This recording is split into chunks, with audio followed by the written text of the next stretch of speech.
몇 해 전에 한국에서 어떤 분이 소송을 내셨어요. 근데 소송을 내셨는데 친자 확인 소송을 냈습니다. 그래서 그분이 주장하시는 게 뭐였냐면 들으면 알만한 한국에 있는 그룹 회사의 회장님 이름을 대면서 내가 그분의 친자다. 물론 그분 집에 안 살았기 때문에 숨겨진 자식이었기 때문에 평생을 숨겨진 자식으로 살다가 이제 카밍아웃한 거죠. 그리고 내가 그것을 확인할 수 있다. 그러면서 증거품 몇 가지를 내놨어요. 어머니께서 받은 그 아버지의 지갑과 뭐 증거가 될 만한 것들을 내놓았습니다. 쉽게 상상할 수 있습니다. 그 아버지에게 혼 외에 자식이 있었던 것입니다. 아버지는 숨기고 싶었지만 이 아들은 숨길 수 없는 심정이 된 게 뭐냐면 자기가 친자이라는 확신인 것 같습니다. 그런데 이분이 그 친자임을 확인하는 과정에서 가지고 나왔던 증거품은 법정에서 하나도 채택이 제대로 안 됐는데요. 확실하게 그분이 친자인 것이 확인이 되었습니다. 그것이 뭐였냐면 DNA 검사였습니다. DNA 검사를 해보니까 친자인 것이 분명하다. 그래서 친자인 것으로 법정은 선포를 했습니다. 여론에서 많이 신문지상에 올라왔기 때문에 많은 분들이 읽었을 것으로 제가 기억을 합니다. 몇 해 전이지만. 그런데 이제 그 친자가 되신 분이 소송을 내신 분이 설명을 했어요. 내가 뭐 우리 아버지의 돈이 탐이 나거나 우리 형제간에 돈이 탐해서 나한테 이러는 것이 아니라 돈이라면 나도 충분히 있다. 나도 부자이고 나도 부러운 것이 없다. 그러나 내가 아버지의 아들인 것만큼 내가 확실히 하고 밝히고 싶었다. 내가 친자라는 것만큼 내가 밝히고 싶었다. 그렇겠죠? 자신이 친자라는 것을 평생 숨기고 살아야 되는 입장에서는 그것만큼 답답한 것이 없었겠다 하는 생각이 듭니다. 하나님의 사랑을 받는 자, 예수 그리스도로 말미암아 구원을 받은 사람은 하나님의 친자입니다. 하나님의 자녀입니다. 그런데 특별히 하나님의 자녀이기 때문에 성경은 말씀하십니다. 하나님의 자녀면 자녀답게 살아라. 자녀답게 살아라. 하나님의 자녀답게 사는 길이 따로 있습니다. 그래서 예수님이 이 땅에 오셔서 첫 번째 말씀 전하시면서 예수님을 따르고 믿고 오는 제자들과 사람들에게 마태복음 5장에 보면 첫 번째 말씀을 전하시면서 자녀답게 살아라 하고 말씀하시면서 산상수훈이라고 잘 알려져 있는 마태복음 5장, 6장, 7장의 말씀을 전하셨습니다. 이 말씀은 한마디로 뭐냐면요, 하나님의 자녀가 되었느냐? 그럼 이렇게 살아라. 그래서 자녀다운 삶에 대해서 계속 말씀하셔서 예수님을 안 믿는 분들도 이 산상수훈은 아는 분들이 많이 계십니다. 왜 그럴까요? 그렇게 살면 정말 인간답겠다, 좋은 인간이겠다, 이런 생각에서 많이들 아십니다. 그래서 마태복음 오늘 7장 말씀이 본문 말씀인데요, 마태복음 7장 말씀이 결론적인 부분, 산상수훈의 결론적인 부분이기 때문에 사실은 앞에는 5장, 6장의 말씀을 우리 개요를 이해를 해야 합니다. 예수님께서 하나님의 친자들이 이렇게 살아갈 때 5장에서 뭘 전하시냐면요, 우선 하나님의 자녀는 이런 사람이 자녀가 된다 하는 것을 팔복에서 말씀하십니다. 마음이 심령이 가난한 자, 그다음에 마음이 청결한 자, 쭉 말씀을 하시고요. 팔복이 끝나자마자 바로 말씀하신 게 뭐냐면 너희는 착하게 살아라. 그래서 그 착한 행실을 사람들 앞에 비추어서 빛이 되게 하고 그로 말미암아 그것이 하나님의 영광이 되게 하라 하고 말씀하십니다. 그래서 사람이 착하게 살아야 되는 것에서 말씀하시면서 많은 세부 사항들이 나옵니다. 사람이 착하게 살지 못하는 모습들이 그 안에 계속 나옵니다. 5장에 보면 그렇게 말씀하시면서 그러나 너는 착하게 살아라. 그러니까 우리가 가장 세상에서도 많이 알고 있는 게 뭐예요? 누군가 너에게 악한 자가 오른뺨을 치거든 왼뺨도 돌려대라. 그렇죠? 속옷을 가지고자 하면 겉옷까지 다 벗겨져라. 착하게 사는 삶의 예를 들어주십니다. 그러면서 결론적으로 5장 마지막에 한 절이 그 결론을 말씀하십니다. 그러면서 5장 48절에 보면 그러므로 하늘에 계신 너희 아버지가 온전하신 것이 너희도 온전하라. 많은 신앙인들이 여기에 큰 도전을 받습니다. 나는 완전하지 않은데. 근데 사실은 무슨 말씀이냐면요, 너의 하나님이 착하고 선하신 것처럼 너희도 세상에 살아가는 동안 사람들과 관계 맺으면서 착하게 사는데 착한 것에 대해서 온전하라는 얘기입니다. 착한 것에 대해서, 선하게 사는 것에 대해서. 그 말씀하시고 6장 넘어가셔서 다시 말씀하십니다. 사람이 선하지 않기 때문에 사람들에게 보이려고 기도도 멋지게 하고 사람들 앞에서 기도한다. 그런 바리새인들 따라가지 마라. 그러면서 위선에 대해서, 인간의 위선에 대해서 여러 가지 말씀하시고요. 또 대표적으로 기도하는 내용들을 주기도문이 거기서 등장하게 되고 가르쳐 주십니다. 위선 기도하지 마라 그러시면서, 그러면서 계속되는 말씀에서 우리가 잘 아는 대로 뭔 말씀하시냐면요, 세상에는 돈 때문에 미친 듯이 사는 사람들이 많다. 왜냐하면 염려와 걱정을 하는 사람들이 많고, 무엇을 먹을까 무엇을 입을까 걱정하기 때문에 돈에 얽매이는 사람들이 많다. 이것은 하나님의 자식이 사는 방법이 아니라 세상에 하나님의 자식 아닌 사람들이 사는 방법이다. 그러므로 너희는 그렇게 살지 마라 하는 말씀을 하십니다. 염려와 걱정과 두려움이 있다는 것은 그 삶 속에 하나님을 의지하지 않는다는 것이 분명하다는 것입니다. 그래서 6장 마지막 부분 33절과 34절은 결론적으로 이렇게 전하십니다. 먼저 그 나라와 의의를 구하라. 그리하면 이 모든 것을 너에게 더하시리라. 그러므로 내일 일을 위하여 염려하지 말라. 내일 일은 내일 염려할 것이요 한날의 괴로움은 그날로 족하니라. 하나님의 나라, 곧 하나님의 다스리심, 하나님의 온전한 통치하심 속에 있지 않기 때문에 인간에게 나타나는 것이 뭐냐면 염려하고 걱정하게 되고, 그 염려와 걱정을 빠져나가기 위해서는 돈을 쌓아놓게 되고, 돈 쌓아놓은 것도 부족하면 건강 때문에 걱정하고, 다른 것 때문에 걱정하고, 죽는 것 때문에 걱정하고, 인생을 그렇게 산다는 얘기입니다. 대표적으로 명예욕과 재물욕에 욕심에 쌓여있기 때문에 인간은 행복하지 못하다고 말씀하십니다. 더 가졌으면 좋겠는 것, 더 유명했으면 좋겠는 것, 사람들이 알아주면 좋겠기 때문에 사람들 앞에 멋지게 기도하기도 하고, 바리새인들처럼 꼭 사람들이 있는데 앞에 나가서 기도하려고 그러고, 그런 모습들이 인간 안에 망가진 인간이 아담과 이브 때부터 망가진 모습, 그래서 탐욕이 들어오고 욕심이 들어오고 이기심이 들어오고 그 모든 악이 들어와서 하나님의 형상을 바라보지 못하는 그것을 설명하십니다. 예수님이 이 땅에 오셔서 망가진 인생을 하나님의 형상대로 회복되는 일에 모든 것을 부으셨습니다. 회복된 사람이 무엇이냐 하는 것을 말씀을 통해서 가르쳐 주십니다. 그리고 7장 넘어서 오늘 본문 말씀이 나오는데요, 오늘 본문 말씀도 세상 한간에서도 너무 잘 알고 있는 말씀입니다. 7절부터 시작해서 구하라 그리하면 너에게 주실 것이요, 찾으라 그리하면 찾아낼 것이요, 문을 두드리라 그리하면 너에게 열릴 것이요, 구하는 이마다 받을 것이요, 찾는 이는 찾을 것이요, 두드리는 열릴 것이라. 너희 중에 누가 아들이 떡을 달라 하는데 돌을 주며 생선을 달라는데 뱀을 줄 사람이 있느냐? 오늘 암송 구절입니다. 그렇죠? 너희가 악한 자라도 좋은 것으로 자식에게 줄 줄 알거든 하물며 하늘에 계신 너희 아버지께서 구하는 자에게 좋은 것으로 주시지 않겠느냐. 어떻게 느껴지십니까?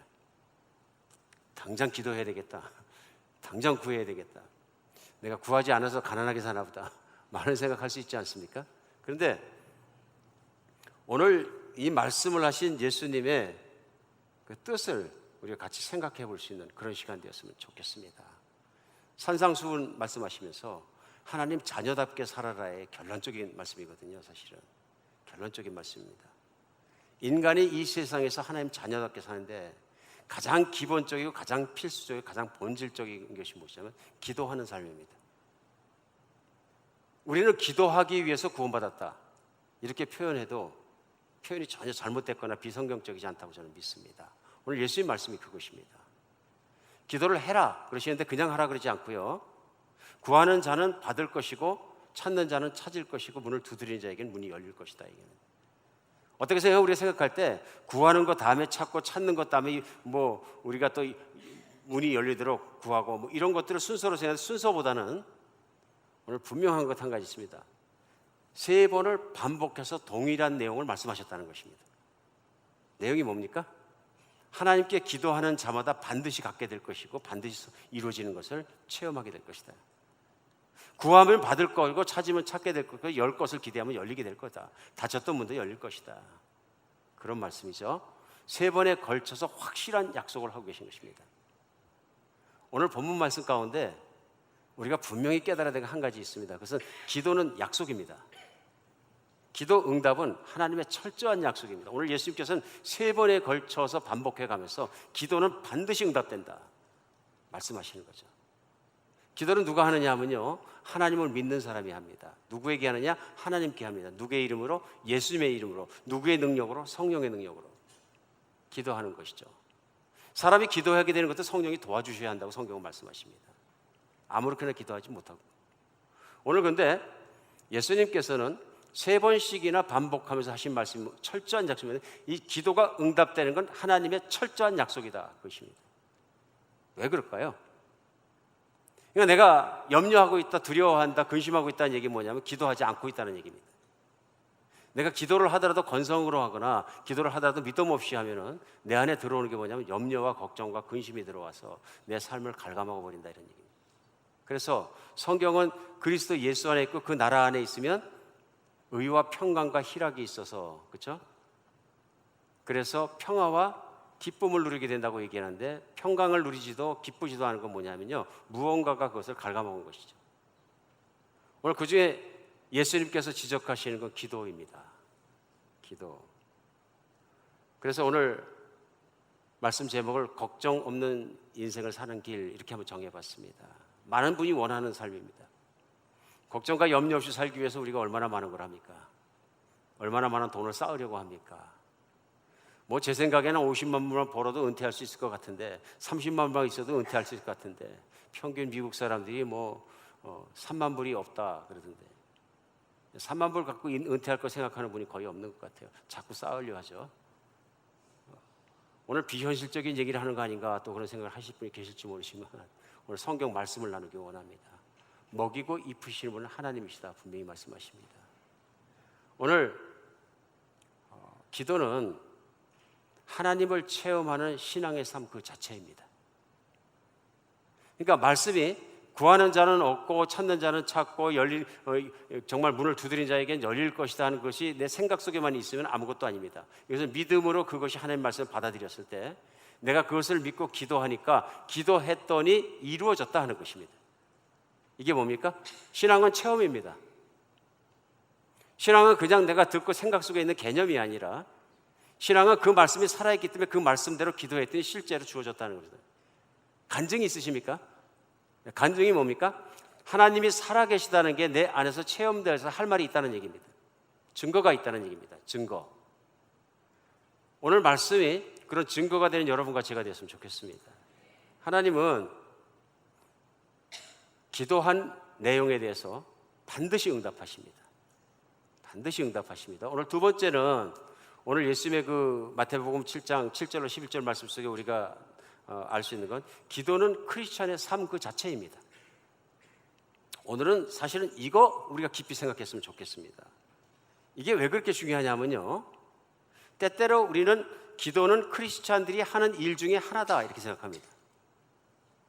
그리고 어떤 사람은 기도의 은사가 있으니까 열심히 하고, 나는 기도의 은사가 없으니까 2분만 기도해도 기도길이 막히니까 하지 않고, 나는 그 대신에 교회 섬기니까 섬기는 일하고, 나는 선교하니까 나는 선교하고, 이렇게 생각할 수가 쉽습니다. 성경에는 그렇지 않습니다. 성경은 기도가 그리스도인의 목적이라고 말씀하십니다. 다른 겁니다. 쉽게 생각하면 이런 겁니다. 내가 신앙생활을 잘하기 위해서 기도한다가 아니고, 내가 기도가 잘 되기 위해서 신앙생활을 열심히 한다, 이게 맞습니다. 이게 맞다는 얘기입니다. 그 19세기 영국 설교했던 P.T. 포사이스라는 분이 이렇게 얘기했어요. 예수님이 그러셨던 것처럼 오늘날 우리도 마찬가지로 크리스천은 기도를 잘하기 위해 사는 것이지, 크리스천으로서 합당한 삶을 살기 위해서 기도하는 것은 아니다. 오늘 오랜만에 영어로 한번 읽어드릴게요. It is true to say that we live in Christian life in order to pray, rather than we pray in order to live Christian life. 한번 생각해 보세요.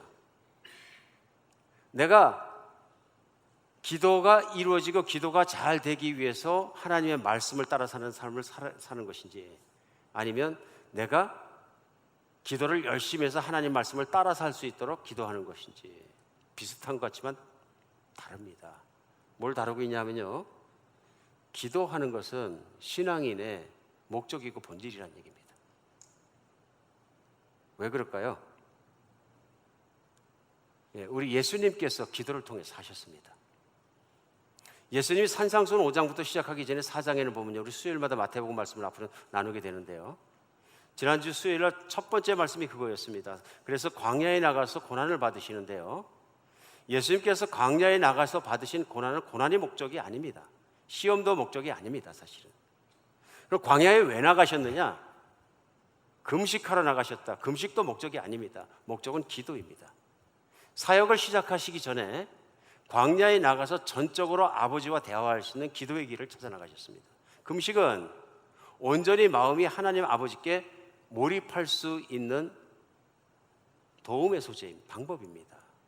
광야는 사람들의 바더가 없이 기도할 수 있는 한적하고 조용한 곳입니다. 그러니까 예수님 뭐 하러 가셨느냐? 기도하러 가셨습니다. 물론 기도하러 광야에 가셨는데 기도를 방해하고 막는 마귀가 와서 유혹하고 시험하고 시험을 말씀으로 싸우고 내용이 다 나옵니다. 근데 사실 중요한 건 뭐냐면요, 기도하셨다는 것입니다. 실제로 예수님은 기도가 모든 것으로 이끌어 가셨어요. 새벽 미명에 밝기도 전에 사역을 시작하기 전에 기도하러 나가셨고요. 늘 아버지 앞에 기도했고요. 심지어는 그 어려운 시간 십자가 앞에서 정말 십자가를 지기 직전에도 겟세마네에서 땀이 피처럼 떨어지도록 기도하셨습니다. 뿐만 아니라 음식 하나 기적이 일어날 때도 축사하시고 기도하신 것을 알고 있습니다. 심지어는 사역이 실패한 것으로 보일 때도 기도하셨습니다. 가버나움이나 벳세다나 기타 지역에서 가장 많이 사역하고 가장 많이 기적을 보이고 가르치셨는데 거기 있는 사람들이 예수님을 안 따르는 겁니다. 예수님이 따르는 사람이 실제로 많았습니다. 많았음에도 불구하고 예수님이 기대하는 바른 반응을 하지 않았습니다. 바른 반응은 뭐냐면요, 예수님이 살아가시는 것처럼 그들도 돌아서서 이제는 제 마음대로 살아가는 것이 아니라 하나님께 기도하고 아버지의 뜻을 따라 살아가는 사람으로 변하는 것입니다. 이게 복음에 대한 반응입니다. 삶이 달라지는데요, 이제는 하나님의 뜻대로 기도하고 그 뜻을 구하며 살아가는 신중한 기도하는 신앙으로 바뀌었다 하는 것입니다. 그런 사람이 거의 없더라는 것입니다. 그런데 예수님께서 그들을 책망하시다가 마태복음 11장 25절 27절에 나올 때 보면 그것을 이렇게 하나님의 뜻을 받아 설명하십니다. 천지의 주제이신 아버지여, 이것을 슬기롭고 지혜 있는 자들에게 숨기시고 어린아이들에게 나타나심을 감사합니다. 옳소다, 이것이 아버지의 뜻입니다 하고 얘기합니다. 사업이 실패한 현장입니다. 천국 복음을 선포하시고 모든 기적을 보이는데 반응이 틀린 거예요. 그러면 낙심할 텐데 낙심하지 않고 말씀하시다. 맞습니다, 이것이 아버지의 뜻입니다. 교만하고 안다고 하는 사람에게는 다 숨기시고 이 깊은 뜻을 하나님을 진심으로 찾고자 하는 자들에게는 드러내 주신 것을 감사합니다. 아버지의 뜻을 깨달으신 거죠. 예수님도 그렇기 때문에 그런 삶을 살으셨다는 것입니다. 이게 무슨 말씀이냐면 기도가 예수님의 삶의 중심에 있었다 하는 것입니다. 우리 기도가 왜 이렇게 중요하냐면요, 하나님을 믿는 사람은 하나님의 자녀가 되어 있고 친자식입니다. 하나님을 믿지 않는 사람들도 삶이 있습니다. 그런데 믿지 않는 사람과 믿는 사람의 가장 큰 차이점이 무엇이냐면 한쪽은 기도하고 한쪽은 기도하지 않는 것입니다. 그런데 기도의 동기가 중요합니다. 왜 기도하느냐? Why? 이유는 간단합니다. 모든 게 하나님으로부터 오기 때문입니다. 이게 믿음이거든요. 우리가 창세기에 보면 창세기 3장에 아담과 이브가 죄를 짓자마자 일어난 일이 있습니다. 그것이 뭐냐면 하나님과 인간의 관계가 끊어진 것입니다. 끊어졌다는 얘기는 뭐냐면요, 하나님의 뜻대로 살지도 않고 뜻을 구하지도 않고 자기 마음대로 산다는 얘기죠. 원래 인간은 자기 스스로 완전한 존재가 아니다 하는 것이 성경의 설명이십니다. 때때로 우리는 나 스스로 완전한 것처럼 스스로를 완전하게 만들려고 노력하고 그래서 공부도 하고 쌓기도 하고 돈도 벌고 만들기도 하고 경험하고 이렇게 살아갑니다. 나를 의지하고 살기 위해서 그렇게 하는 거죠. 그런데 인간은 자기 마음대로 못 삽니다. 세계에 있는 모든 걸 자기 능력으로 컨트롤할 수가 없습니다. 아무리 능력이 있어도 그건 안 되는 것입니다. 그러면 인간은 원래 이렇게 세상과 부조하게 태어난 걸까요? 성경은 아니라 그러시는 거예요. 이 세상과 물질을 만들고 사람을 만드신 하나님과 연결되어 있을 때 인간은 스스로 완전하도록 만들어주신 게 아니라 완전하신 하나님께서 공급해 주는 것을 따라 살아야 된다. 그래서 영적, 정신적, 육체적으로 하나님과 관계를 맺고 하나님의 공급하심을 매일 받고 살도록 만드셨다는 거예요. 그런데 공급하신 하나님과 관계가 끊어져 버리면 인간은 더 이상은 만족할 수 없는 존재가 되어버렸다. 하나님의 자녀가 됐다는 얘기는 뭐냐면 이 관계가 회복된 것입니다. 그럼 이제는 회복된 사람이 살아가는 방법은 뭐냐면요, 하나님과 대화하고 하나님으로부터 모든 걸 받고 하나님과 관계 속에서 받아서 살아가는 것입니다. 오늘 예수님이 강조하시는 건 뭐냐면 기도가 그것이라니. 전에는 너희가 그냥 살았지만 내 안에 있는 리소스, 내 안에 있는 자원을 따라서, 이제는 하나님이 주시는 것을 땅에서 따라서 살아간다는 게 무엇이냐면 그것이다 하는 것입니다. 기도는 이렇게 중요한 것입니다. 내가 그리스도인이 되었는데 기도하지 않는다, 이건 큰 일인 거죠. 큰 일인 거죠. 왜냐하면 구원의 목적을 잃어버린 것입니다. 하나님은 우리를 그런 관계 속으로 이끌기 위해서 예수님이 이 땅에 보내서 십자가에 돌아가시기까지 그 길을 열으신 거거든요. 우리 기도하는 모습을 보면 우리가 기도를 이해했는지 알게 되는 것 같습니다. 어떤 젊은 부부가 저녁이 되니까 아이들 저녁 일찍 먹여가지고 재웁니다. 재우고 부부는 아주 신중한 모습으로 둘이서 딱 소파 앞에 앉아서 기다립니다. 뭘 기다리냐면 연속곡 시간을 기다립니다. 지난주까지 스토리가 이렇게 됐는데 일주일 내내 참고 기다렸는데 과연 오늘 그 주인공은 어떻게 되었을까? 너무 중요하기 때문에 어떻게 돼요? 설거지도 일찍 하고 아이들도 일찍 재우고 준비합니다. 그래, 그 연속곡 시간이 8시 반이면 8시 반에는 어김없이 TV 앞에 가서 둘이서 신중하게 앉아 있는 겁니다. 전적인 몰입입니다. 기가 막힌 얘기입니다. 혹시 기도를 하기 위해서 이렇게 준비하고 기도를 하기 위해서 이렇게 사십니까? 아니면 도전이 됩니까?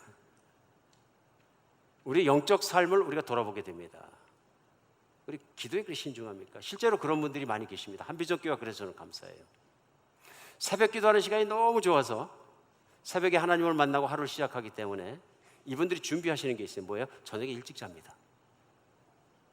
뭐 저녁에 늦게 자면서 할 일 다 하고 새벽 2시에 자면서 새벽 기도 나오는 것 열정으로 한 3일간은 할 수 있을지 몰라요. 3일 뒤에 목이 땡겨서요. 그냥 쓰러집니다. 지속적으로 기도를 하고 하나님 만나는 걸 중심으로 살기 위하고 새벽 기도를 하는 새벽 기도인이 되기 위해서 필요한 게 뭐냐면 삶을 바꿔야 돼요. 잘 보세요. 삶을 바꿔야 기도가 일어난다. 기도를 해서 삶이 바꿔지는 것보다 더 중요한 건 뭐냐면 기도를 하기 위해서 살아야 된다. 우리 한비전교회는 정말 직장이 또 사업장이 새벽 4시에 열기 때문에 5시에 열기 때문에 불가능한 분들은 혼자 기도하실지라도 예배의 자리를 삼아 기도의 자리를 삼아는 여러분 같이가 됐으면 좋겠습니다. 왜냐하면 예수님께서 항상 말씀하실 때 성전, 구약에 나오는 성전을 말해서 성전의 목적을 설명하십니다. 성전의 목적은 뭡니까? 성전에서 많은 걸 합니다. 제일 눈에 많이 보이는 게 제사입니다. 명절 때 이스라엘 사람들이 성전에 제사를 드리면 뭐 100만 명씩 이렇게 되면 제물이 수백만 마리가 죽습니다. 근데 우리는 고상하게 보지만 거기에서 동물들이 수백만 마리를 끌어와서 자르고 죽고 피 흘리고 해서 계곡으로 피가 흐르는데 허벅지를 찰 정도로 피가 흘러내렸다 그럽니다. 상상이 가십니까?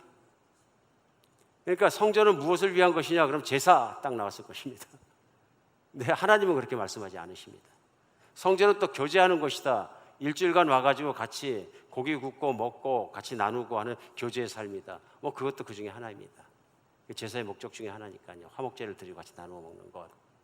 중요한 것이 있습니다. 성경은 성전이 무엇하는 곳이라 그럽니까? 예, 맞습니다. 기도하는 곳이라. 이 집은 내 백성의 만민의 기도하는 곳이라. 하나님의 성전의 목적을 분명하게 크리하게 못 박았을 때 뭐냐? 기도하는 집입니다. 예수님께서도 사역의 마지막 말기쯤에 성전을 가서 보니까 장사하는 사람이 가득 채우고 막 바꿔놓은 모습을 보면서 정말로 화가 나셨어요. 하나님이 말씀하신 구원의 본질을 외도시켜버린 지도자들과 그 일하는 사람들을 보고 분노하신 거예요. 그래서 채찍을 가지고 그들을 쫓아내고 들러엎어버리셨다. 그때 내 집은 만민의 기도하는 집이라 일컬었거늘 너희가 내 아버지의 집을 장사들의 굴려로 만든다. 욕심 채우는 굴려로 만드는다. 기도하는 집, 센터가 기도입니다. 기도가 얼마나 중요하냐면 구원을 받아야 하는 겁니다. 기도는 반드시 응답이 됩니다. 그걸 믿어야 나의 필요한 모든 것은 하나님 아버지께로부터 오고 나는 하나님 아버지께서 허락하신 안에서 만족하고 삽니다 하는 것이 태도이거든요. 그래서 기도하지 않는다는 건 뭐냐면요, 결국은 신앙인으로서 사는 것을 포기한 것이나 마찬가지입니다. 우리가 죄를 받고 있기 때문에 기도하지 않습니다. 죄라는 건 뭐냐면요, 하나님을 인정하지 않는 것입니다. 하나님을 철저하게 인정하는 것이 신앙생활이고요, 그 하나님께서 나를 만드시고 나를 온전하게 살아가게 하신 분 하나님밖에 없다는 것입니다. 나를 영원히 살게 하는 것도 하나님이시고 죽음을 극복해내는 하나님이시지만 나를 하루하루 살게 하시는 것도 하나님이십니다. 그래서 예수님께서 일용할 양식 외에는 구하는 것을 기도시키지 않은 이유가 거기 있습니다. 신약은 많은 경우에 재산을 쌓은 것이 흠이 되는 경우도 그 이유입니다. 중요한 건 뭐냐면요, 내가 무엇을 믿느냐 하는 것입니다. 오늘 기도가 중요해지는 여러분과 제가 됐으면 좋겠습니다. 때때로 우리 많은 형제들 중에 제가 듣는 말씀인데요, 교회를 섬기기 위해서 일하고 그러면서 5시간 일하는 건 할만한데 5분간 기도합시다 그러면 힘들어하시네. 일합시다, 일. 그래. 근데 사실은 기도가 좋아져야 되는 겁니다. 그리고 만나야 되는 것입니다. 오래전 기억입니다. 저희 아이가 어릴 때 올랜도에서 아이를 보낼 만한 학교가 없어서 너무 험한 지역에서 저희들이 이민 오신 분들을 섬길 때였었는데요, 고등학교를 9학년 때 처음 보냈더니 애가 학교 갔다 오는데 학교를 안 가는 거예요. 너무 놀랐어요. 착한 아이인데 왜 학교를 안 가나. 그때 아빠가 궁금하면 와봐 그러더라고요. 왜? 그랬더니 학교가 너무 힘들어. 위험해서 못 다니겠어요. 메탈 디텍터 통해 가는데 다운타운 중심에서 있었는데 막 그냥 범죄가 많고 다 우리 험악한 형제들이 다 와 있는데 마약에 취한 아이들이 대부분이고, 한번 다닐 만한 데인지 한번 와봐. 강의 듣는 사람이 나하고 다른 애 딱 둘밖에 없어. 곰곰이 생각하니까 그것도 문제예요. 보고 배울 게 없을 것 같아요. 그때부터 홈스쿨링을 시작했는데요, 집에서 배우죠. 근데 홈스쿨링 시작하기 이전에 제가 생각했던 게, 그럼 크리스찬 교회에서 하는 좀 좋은 학교가 있으면 크리스찬 보딩 스쿨을 보내주자. 돈은 없어도 하나님 공급해 주시겠지. 선교사 생활할 테니까요. 그래서 학교를 가서 이제 교장 선생님하고 면담하게 되었습니다. 그 교장 선생님하고 1시간 이상을 면담하고 이제 둘이 나오는데, 아들도 아무 말도 안 하고 집에 오는데 저도 아무 말도 안 했어요. 근데 둘이 통하는 게 있었습니다. 그게 뭐냐면, 이 학교는 아닌 것 같아. 1시간 내내 무슨 얘기를 들었냐면요, 우리 학교가 얼마나 좋은지, 아이비리그에 몇 명이 들어가는지, 커리큘럼은 뭐가 좋은지, 얼마나 유능한 선생님이 있는지, 얼마나 정말로 이름난 졸업생들이 있는지, 그 얘기를 귀가 딱지가 않도록 들은 거예요. 근데 그때 당시에 우리 선교하고 있을 텐데요, 아들도 하나도 안 기쁘고 저도 하나도 안 기쁜 거예요. 이 학교 좋다가 아니고요. 그때 아들이 차 뒤에 앉으면서 그러더라고요. 아빠, 자식을 키우는 교육을 이렇게 학교에 맡기려고 그러는 부모의 자세가 맞는 거야? 지금 우리 아들입니다. 35살. 저 그때 기절하는 줄 알았어요. 선지자가 말을 안 들으면 당나귀 통해서 말씀하는데, 이제는 선교사가 말을 안 들으니까 자식 통해서 말씀. 얼마나 창피했나 몰라요. 자식에게 지적을 받고 나서 그래 홈스쿨링하자. 그 아이를 집에서 제가 신앙으로 가르치기 시작했던 기억이 지금도 납니다. 반대로 한국에 있던 목회자께서 어떤 보딩스쿨을 가서 상담하려고 그러는데, 그 교장 선생님이 앉자마자 부모하고 학생이 앉으니까 우리 기도하고 시작합시다 그러더래요. 자기 그때 너무 놀랐다. 보통 없는 일이거든요. 사립학교에서 딱 앉았는데 아무리 크리스천 스쿨이라 그래서 가니까 부모 보고 기도하고 시작하십시다. 전혀 다른 태도입니다. 그 삶의 순간적으로 모든 것이 드러납니다. 얼마나 하나님과의 관계와 기도하는 것을 소중히 생각하고 그래서 몸에 배어 있고 삶이 그렇게 살아야 된다 그런 것입니다.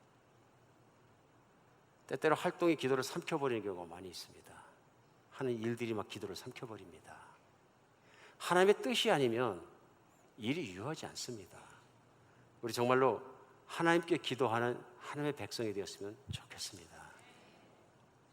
방법을 오늘 논하는 것보다는 오늘 주님께서도 강조하신 것이 구하면 얻고 찾으면 찾고 두드리면 열린다는 말씀을 3번씩이나 강조하신 건 무엇이냐면요, 너희가 기도하기 위해서 구원받았고, 기도는 특권이고, 기도는 하나님께 기도하면 다 주시는 것이고, 하나님께 정말로 커뮤니언, 교통이 열려 있어야 복받은 사람이라는 것을 강조하시는 거죠.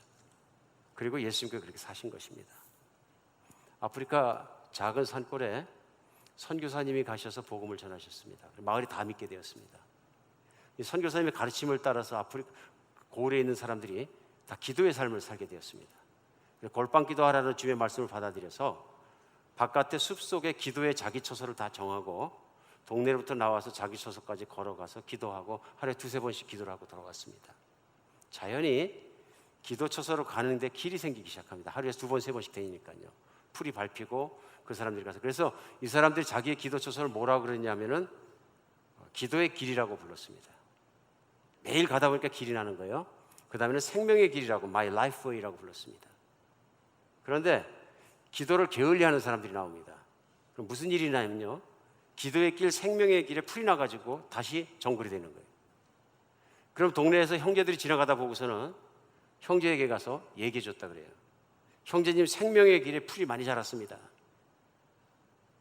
그런데도 형제가 시큰둥하지 않으면, 반응이 없으면 두세 형제들이 모여서 그 형제의 기도 처소로 걸어가서 기도를 해줬다 그래요.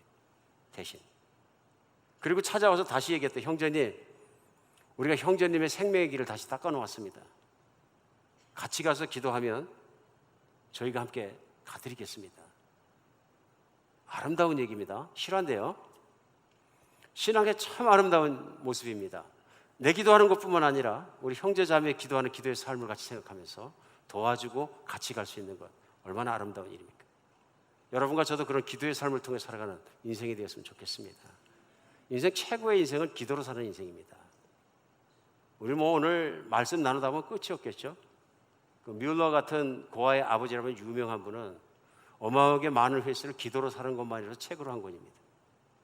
기도로 사는 사람들 얼마나 중요한지 모릅니다. 이제 마음을 결정한 줄 믿습니다. 구원받았으면 기도로 살아야 합니다. 염려도 기도로 묶어야 합니다. 기도는 반드시 응답됩니다. 기도의 응답은 영원합니다. 하나님은 약속을 반드시 지키시고 나를 향한 하나님의 뜻은 선하십니다. 그래서 목숨 걸고 그 아들의 피를 걸고 약속하신 것이 너는 내 자녀이고 내가 너의 말을 듣겠다 하시는 겁니다. 오늘 정말로 기도가 살아나는 여러분과 제가 됐으면 좋겠습니다. 방법이 중요한 게 아니고 정말로 기도는 해야 되는 것이고, 내가 묵상 기도를 하든 관상 기도를 하든 정말 통성 기도로 소리를 지르든 교회를 나오든 혼자 기도하든 기도를 해야 되는 것입니다. 그리고 하나님과 대화는 끊이지 않아야 되는 것입니다. 특별히 공기도의 내용이 나오기를, 예배에 나오기를 힘쓰십시오. 우린 연약합니다. 모여있을 때 힘을 받고 믿음을 받도록 하나님께서 모여 살도록 공동체를 주시고 만들어 주셨습니다. 그래서 공예배를 소홀히 여기지 않는 여러분과 제가 되었으면 좋겠습니다. 기도하겠습니다.